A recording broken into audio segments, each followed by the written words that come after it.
No one heard anything but the river. The odor was black under a thin April moon, bright enough to show the mist and nothing else. It smelled of mud, fuel, and cold iron. Beyond the fog, across the dark water, lay Berlin, close enough that men could almost believe they heard it breathing. Between them and that city stretched the last great barrier of the war. April 1945. The Red Army stood on the eastern bank. On the western side, German troops had turned the shore into a fortress, trenches lined with wire, machine guns buried in reeds, mortars hidden among shattered trees. The west bank looked quiet, but everyone knew what waited there. Under a flapping tarpaulin, Zhukov bent over a wet map lit by a single shaded lamp. Engineers spoke in whispers about current speed, bridge weight, and time. "We'll need 3 hours if we work unseen," one said. The marshal listened without moving. Then he nodded once. "You'll have 2, he said, and the light went out. No orders were written down. Every instruction passed mouth to ear, hand to shoulder. Tools were wrapped in rags so steel wouldn't ring. Even the coughing men were moved back behind the trees. Nothing must give them away. A diary found later in the mud read, "We stood in the water to our waists. If we struck a match, we'd live 3 seconds. So we worked by touch. The rope was frozen, the wood slick as ice. We didn't speak." Far across the river, a German officer watched through field glasses. The eastern bank looked still, lifeless. "They'll wait for daylight," he said, pouring coffee into a tin cup. "No one crosses a river like this in the dark." Around him, men nodded. The river had protected them for months. It would again tonight. But it didn't. At 10 p.m., the first Soviet engineers moved down the slope, shadows among the reeds. Each man carried wood or rope, barrels for pontoons, planks for the decking. The first stepped into the river, gasped at the cold, and kept walking until it reached his chest. The next man followed. Soon the whole bank was alive with motion, silent, slow, invisible. The current was stronger than expected. It tugged at every board, every hand. A box of nails slipped loose and drifted away, turning in the dark like a small raft. No one chased it. They just worked faster. Above them, clouds gathered, hiding the moon. The night deepened. Only the faint clink of rope against metal broke the quiet. Every sound made hearts jump. Each man imagined the flash of a searchlight, the burst of a machine gun. But nothing came. The far bank stayed dark. Behind the river, artillery crews waited by their covered guns. "We fire only when silence is useless," one officer said. The gunners nodded, grateful for the certainty of that phrase. A flare went up far north, one bright star falling through fog. The men froze, breath caught, hearts hammering. No fire followed. The flare burned out, leaving a single fading circle of light on the water. When they moved again, it was faster, almost desperate.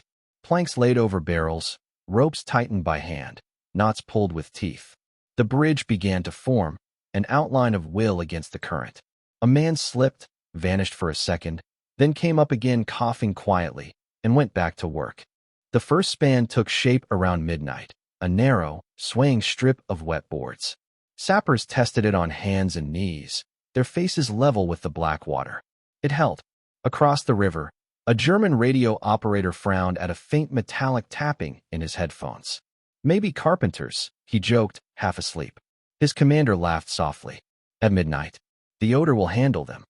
He set the receiver down and wrote one word in the logbook: calm. On the eastern bank, it was anything but calm. The men worked until their breath froze in the air, until their palms split open from rope burns. The current slapped the bridge with slow, angry rhythm. Somewhere downstream, a mine went off, a quick white flash, a pillar of water, then rain. When the river settled again, a section of bridge was gone. Another team stepped into the gap without a word. By 1 a.m., the first soldiers crossed, scouts, then riflemen, each crouching low, weapons held tight. The boards trembled under their boots, but they kept moving, one after another, faces pale in the dark. No one dared look at the water below. On the far bank, a machine gun rattled once, then stopped. Perhaps a nervous trigger finger. Perhaps the river itself playing tricks. They kept going. In the command post behind them, an officer checked his watch and murmured, "It's begun."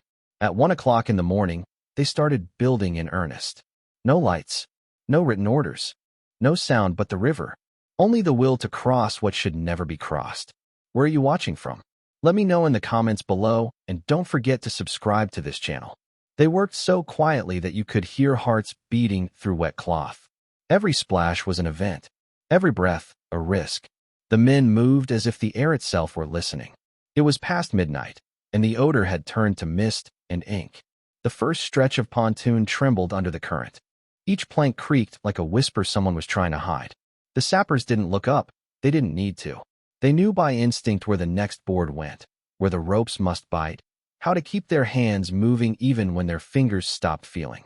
They had been at it for hours now, waist deep in water that cut to the bone. One man held the ropes while another hammered a nail wrapped in cloth, one soft thud at a time. The smell of river mud mixed with tar, with smoke, and cold sweat. "Don't think," one of the engineers muttered. "Just build." On the far bank, German spotlights swept the water from time to time, but caught nothing but fog. Machine guns waited, barrels tilted slightly downward. The defenders had orders not to waste ammunition on shadows.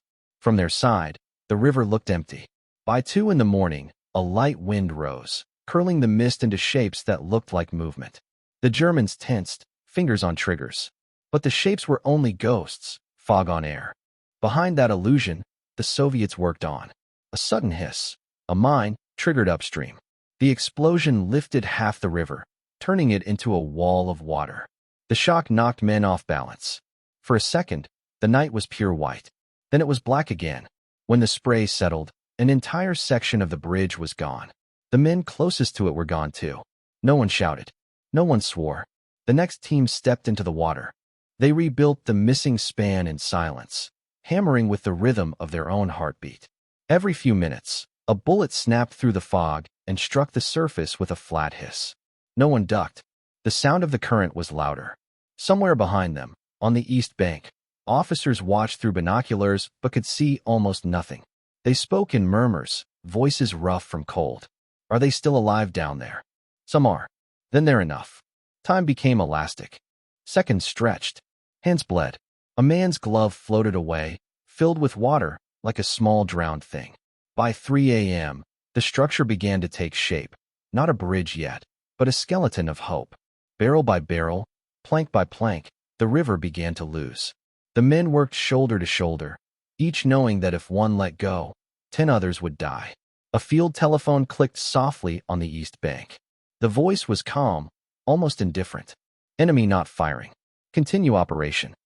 The operators didn't know the truth, that the Germans had no idea what was happening. The river had swallowed every sound.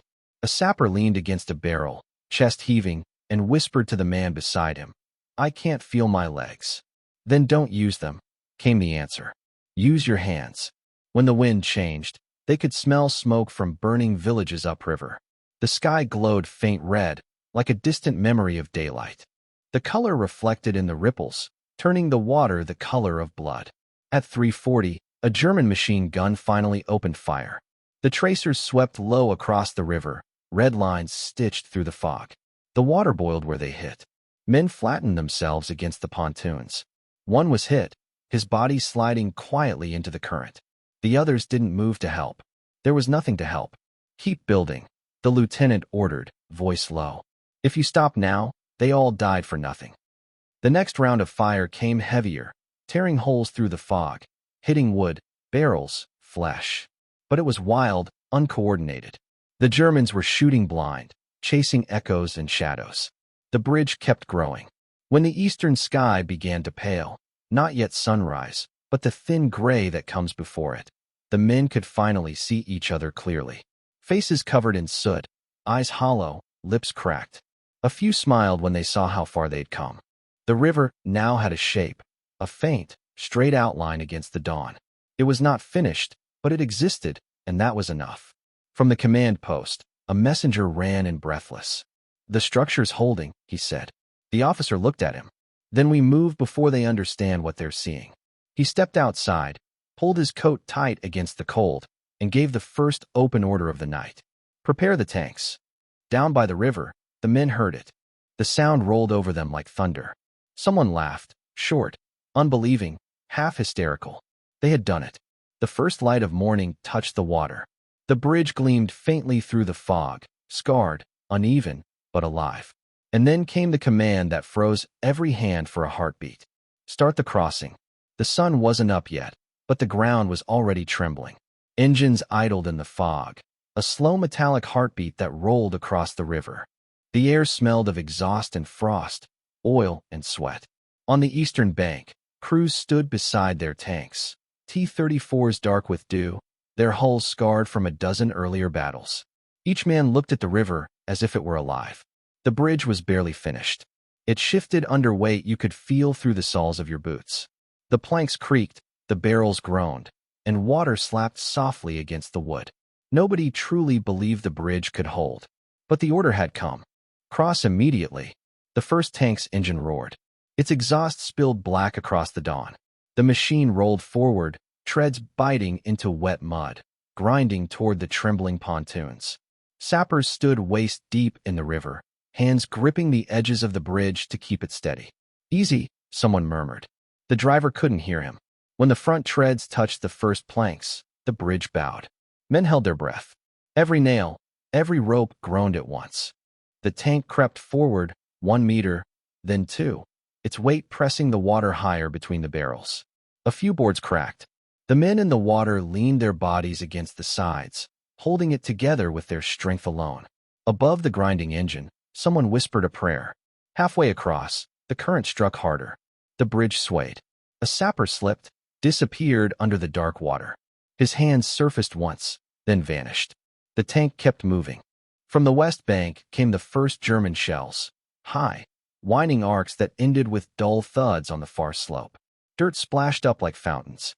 Then came the machine guns, the red threads of tracer fire cutting through the mist. Keep going, an officer shouted from the bank. Don't stop for anything. The tank reached the middle of the bridge, the point every engineer feared. The pontoons dipped low, water lapping at the tracks. For a moment, it looked as if the whole structure would give way. Then, miraculously, it held. The tank rumbled forward again, steel grinding against soaked wood, each revolution of the treads like a heartbeat of defiance.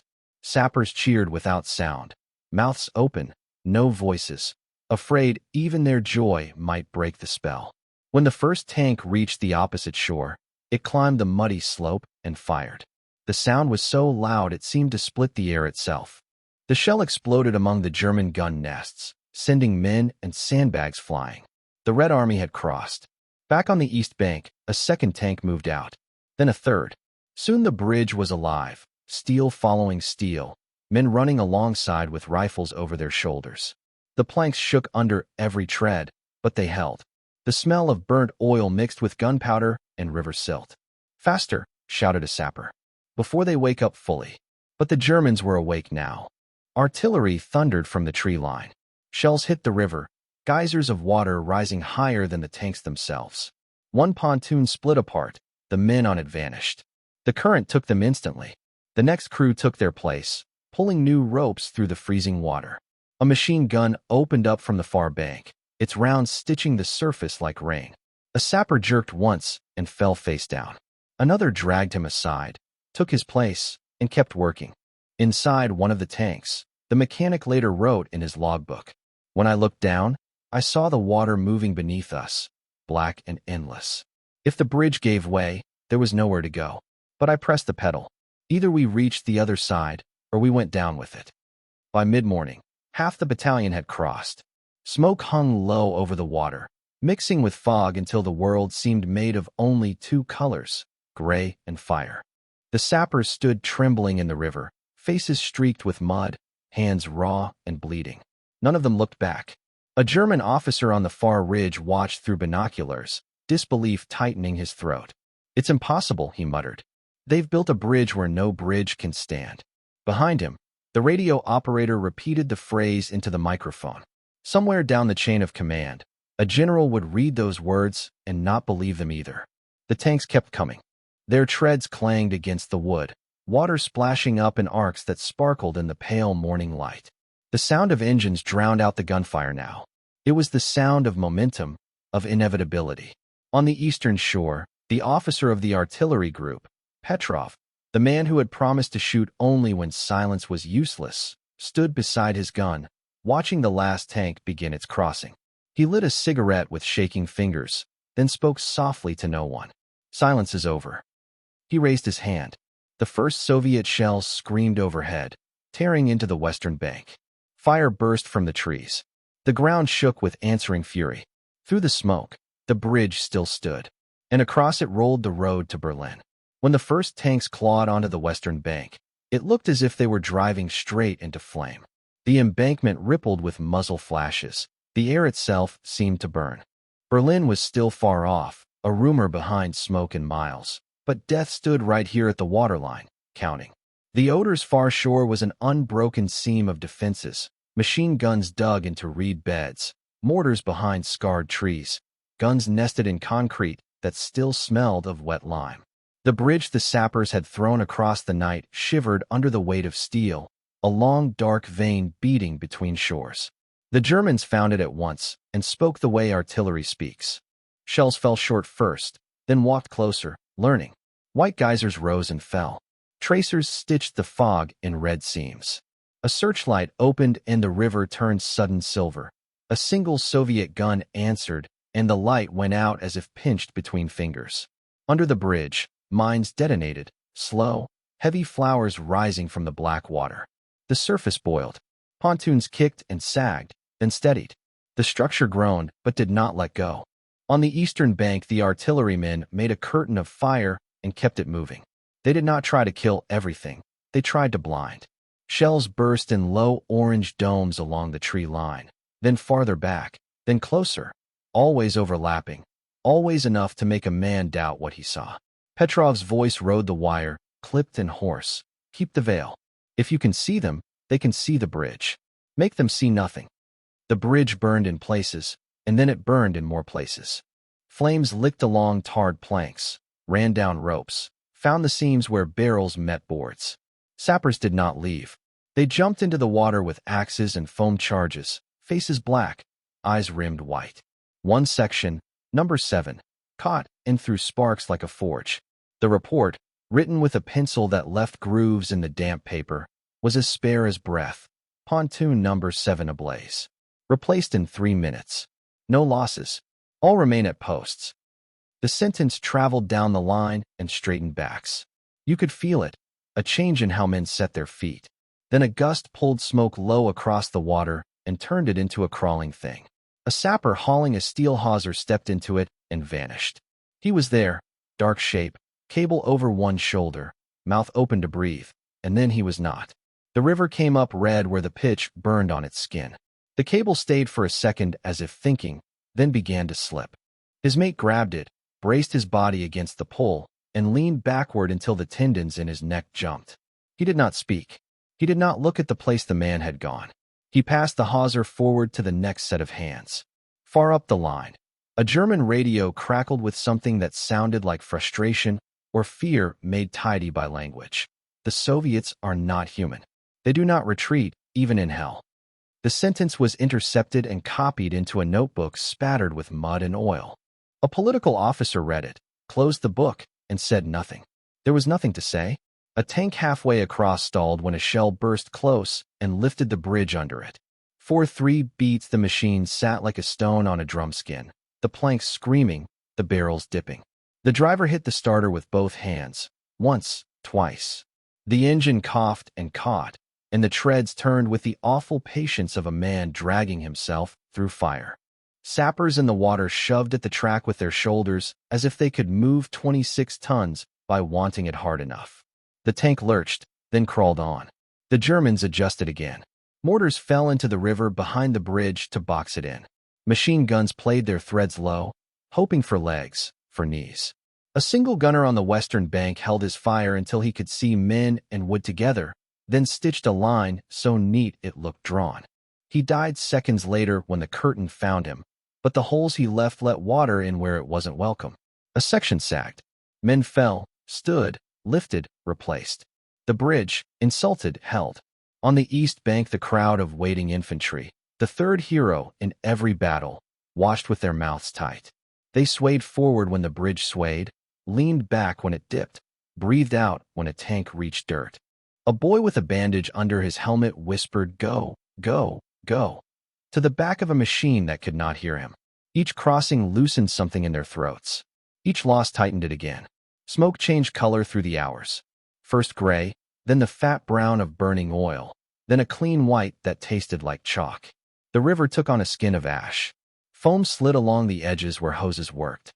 A plank came loose and sailed downstream like a coffin lid. Two men splashed after it, caught it, brought it back as if returning a deserter to the line. By late night, the barrage had a rhythm you could live inside. Fire. Shift. Fire. Shift. Petrov's guns hit the places that brightened, then the places that went dark, then the places where nothing was but might be. The bridge received its punishments with dignity. It looked older by the hour, boards charred to a dull black, ropes burned to gray whiskers, barrels dented like beaten shields. It was uglier and stronger at once. A runner came stumbling from the river's edge to the command post, breath like a man who'd outrun his own heart. He delivered a single scrap torn from a field notebook, stained and still damp. Number 7 replaced again. 3 minutes. No losses. All remain. The officer pinned the scrap under a broken compass and looked at his watch. He had forgotten to wind it. The hands showed the hour of the first crossing. He did not wind it now. Past midnight, the mines came again. Two boomed in patient sequence beneath the far third of the span, lifting it and setting it down as if a giant hand were testing weight. Men on their bellies crawled forward with new barrels and clamped them into place while machine guns combed the water. A tracer went through a man's sleeve and drew a line of light that moved with his arm. He kept turning the wrench until the nut seated. Somewhere behind the German lines, a battery commander begged for permission to concentrate every gun on the bridge for 5 minutes. Only 5. And was told to hold his ammunition for the city. The city drank shells like water. The river would have to be starved instead of drowned. Toward dawn the wind shifted, and the smoke drew up into a high dirty ceiling. The bridge showed itself, black, patched, shining where water ran off its wounds. Men looked at it, as you look at a face you thought you might never see again. A low murmur went through the crowd that wasn't quite speech, only relief with its teeth still clenched. On the western slope, the first tanks already in position opened their engines and rolled forward into the tree line, guns lifted, turrets searching. Their tracks cut wet scars that filled with light. A mechanic slapped the hull of the next machine and laughed once, a short, ugly sound that carried farther than it should. Roads open, he said. The bridge was still standing at first light, black with smoke, alive in every plank. And over the river, engines were already gathering, more engines than the night had held, more weight than the water had wanted. New tank divisions were coming. They no longer counted shells. Only kilometers, endless, punishing kilometers. The tanks moved west through fields that burned with low orange light, their tracks churning the soaked earth into black veins. The sky hung heavy with smoke, the smell of oil and iron thick enough to taste. Every man in the column knew the bridge behind them was still breathing, still holding under its impossible weight. If it fell, everything, the advance, the hope, the war itself, would collapse with it. Trucks rumbled over the pontoons, would groaning under steel. Ammunition boxes clattered like drums. A hand-painted sign by the eastern shore read simply, "Keep moving." Nobody looked back. Behind the horizon, the bridge pulsed with life, the only heartbeat between two worlds. The Germans defended every meter. Each village was a bunker, each field mined. At noon, quiet roads turned to traps. By dusk, the air itself was hostile. When night came, the artillery spoke again, slow, methodical, patient. The earth trembled. Men learned to walk without sound. Above them, the Luftwaffe found the river. The black ribbon of the Oder glimmered faintly, guiding the bombers like a scar. The first sirens rose, twisting through the dark. Searchlights caught wings for a second, then the sky tore apart. Soviet anti-aircraft fire blazed from both banks, white tracers climbing, red ones falling. A bomber caught fire mid-dive, its shadow gliding over the water before bursting into orange dust.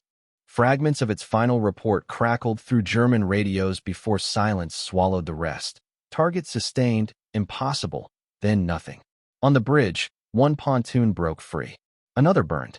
Sappers ran without orders, tools clutched tight, boots hammering against the trembling boards.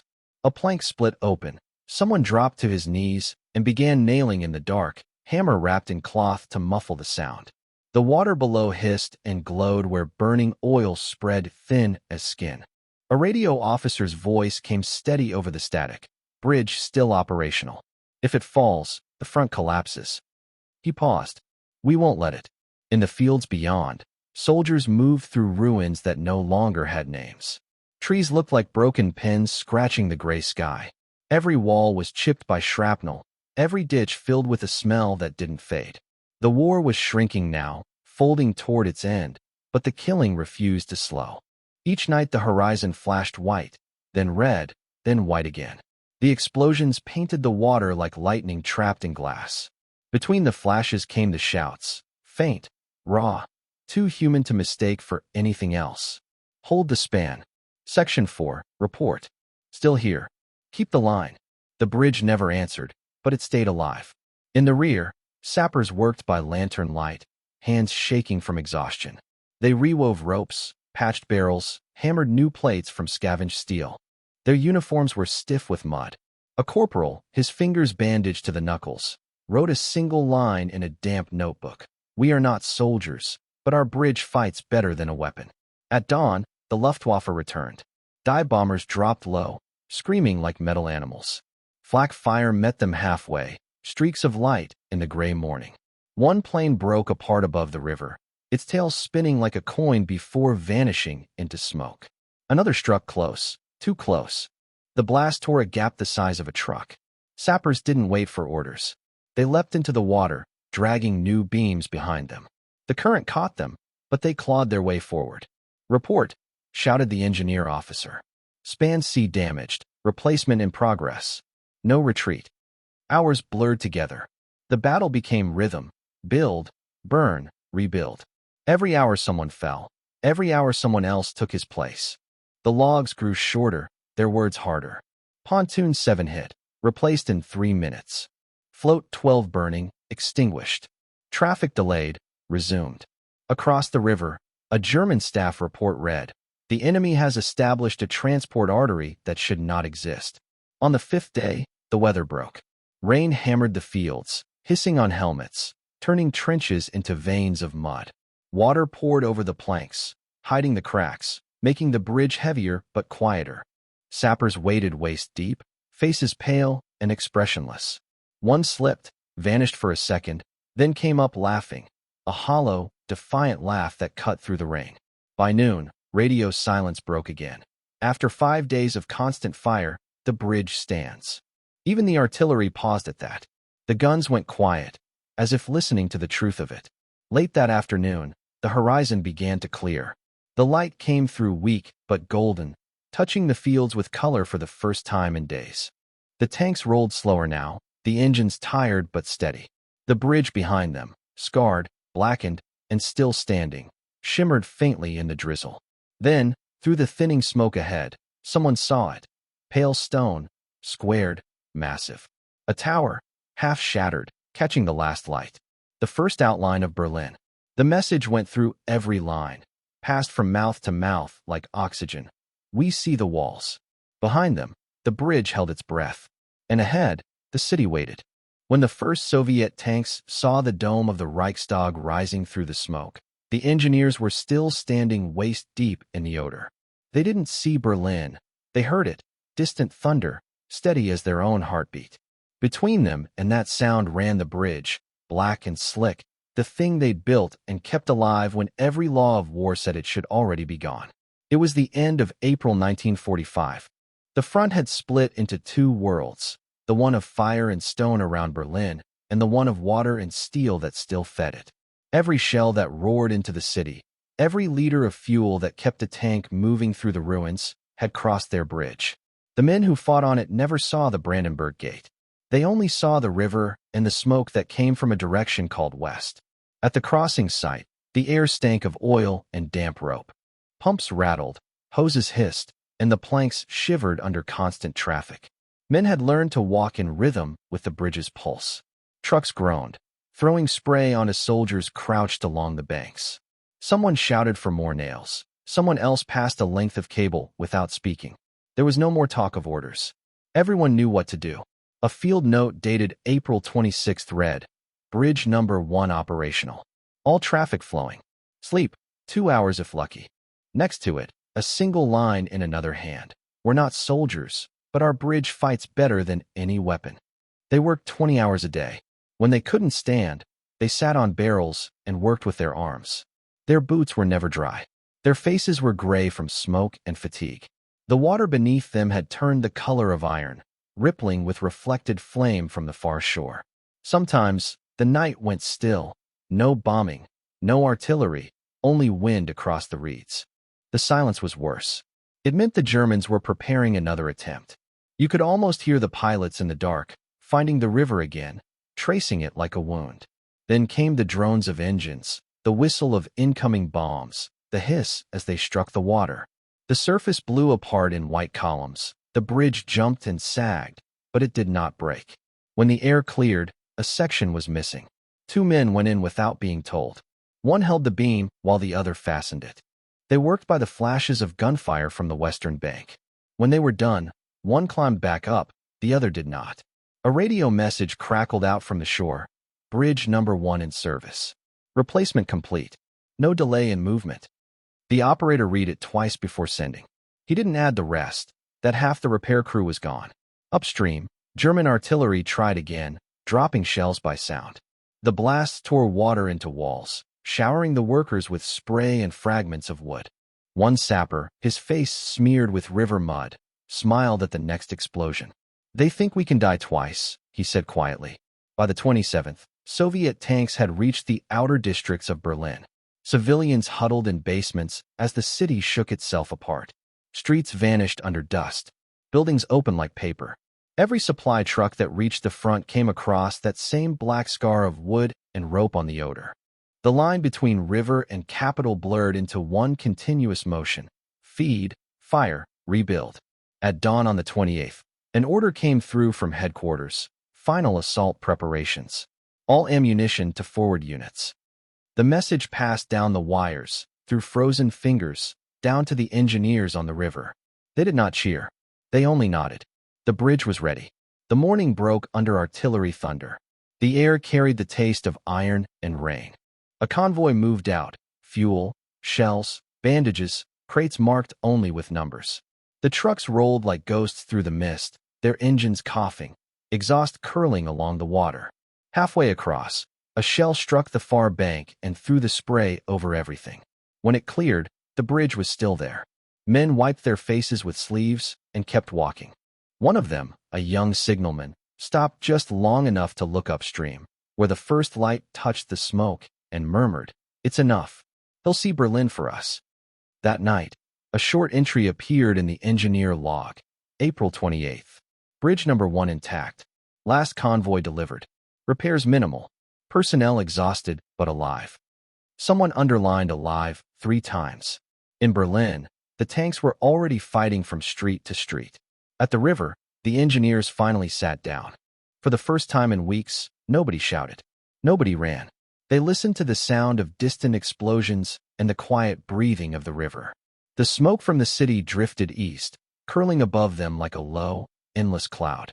One man, sitting on a coil of rope, reached down and touched the planks that had taken so much fire. "Still warm," he said softly. The bridge swayed once, answering with a groan. The men smiled. The weary smile of those who had carried a war across water and lived long enough to set it down. The last line in the night report read simply, "All units in position. Bridge number 1 operational." Waiting for silence. And far away, beyond the noise and the ruin, the Reichstag was burning. May 2nd, 1945. The shooting in Berlin didn't stop all at once. It folded into itself, like a great machine winding down, the last cogs clacking until the teeth finally missed and spun in silence. Surrender moved through the city by rumor first, then by white cloths and shattered windows, then by officers with empty holsters and faces scored with brick dust. The Reichstag was a husk. The Brandenburg Gate stood like a photograph of an idea. In the basements, people listened for the next shell and heard only their own breathing. On the Oder, the river kept its slow, cold rhythm. The bridge, blackened, patched, rope-furred and hammer-dented, was still there. It had taken the weight of a city's worth of war and had not found its breaking point. The engineers stood on the bank and watched it work a little longer, as if the structure might be affronted by suddenly having nothing left to carry. For the first time in weeks, men stepped out of the water on purpose. They stripped off oil-stiff coats and wrung them out by habit, even with no rush to put them back on. Their hands shook not from cold now, but from the absence of the thing that had held them upright. Pumps idled and were shut down. Hoses lay in coils like sleeping snakes. Someone said, "Turn off the generator." And when the motor died, the silence came down like snow. A captain walked the length of the span, boot soles thudding softly on boards that had learned every weight and oath and hurry. He stopped at each numbered section and touched the chalk marks that had survived rain and flames. 7, 12, C, 4. His pencil left a final, unneeded check. He turned, took in the whole line from bank to bank, and nodded once. Approval given to a thing that could not nod back. Near the eastern approach, a field table held the ledger that had become their other bridge. Pages buckled from damp and thumbed black along the edges. The last entry, neat despite the smeared graphite, read, "Bridge No. 1 in service. Task completed." Under it, in a smaller hand, someone had written, "We built not a bridge, but the end of the war." No one crossed it out. No one signed it. They closed the book and wrapped it in oiled cloth. On the western horizon, the city smoked without rage, just the low, steady exhale of a fire that had nothing left to eat. Trucks still came, then did not. A single ambulance crawled across the span, the driver careful by reflex. It reached the far bank and turned south toward a place where men's bodies needed endings. After that, only wind used the road. They began to disassemble the thing they had made. Pins were tapped free with the easy certainty of men who knew every stubborn inch. Ropes were coiled and counted. Barrels were ferried to shore and rolled to stacks where they clicked against one another with shipyard sounds that made a few men smile for no reason they could say.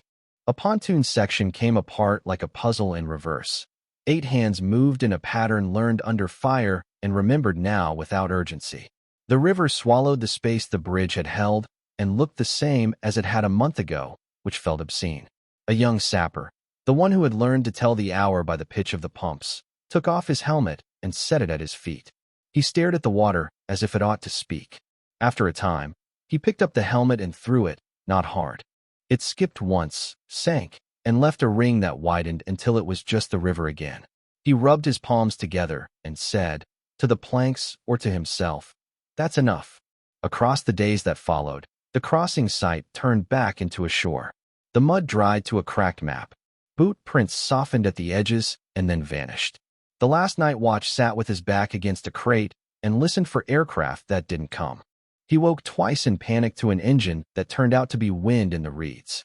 When the relief arrived, he handed over nothing because there was nothing left to guard.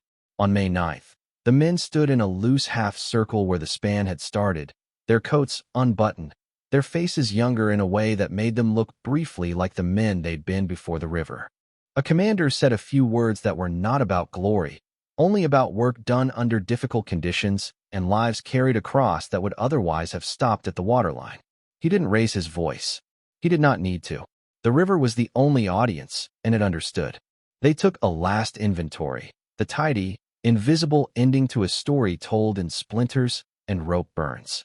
The counts were wrong in ways that made sense. More nails used than issued, fewer barrels than requisitions, a ledger heavy with numbers that had never mattered to the people who'd written them down.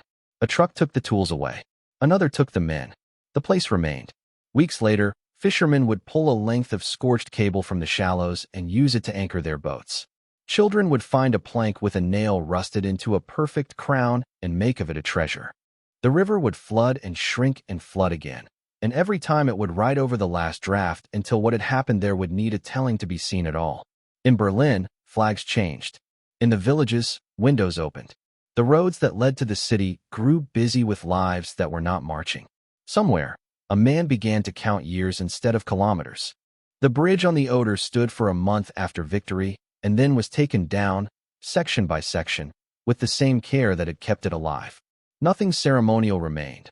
No arch, no plaque.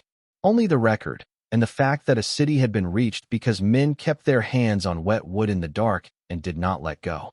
Some things do not ask to be remembered. They simply hold until the world crosses. Then they are gone, and the world does not fall.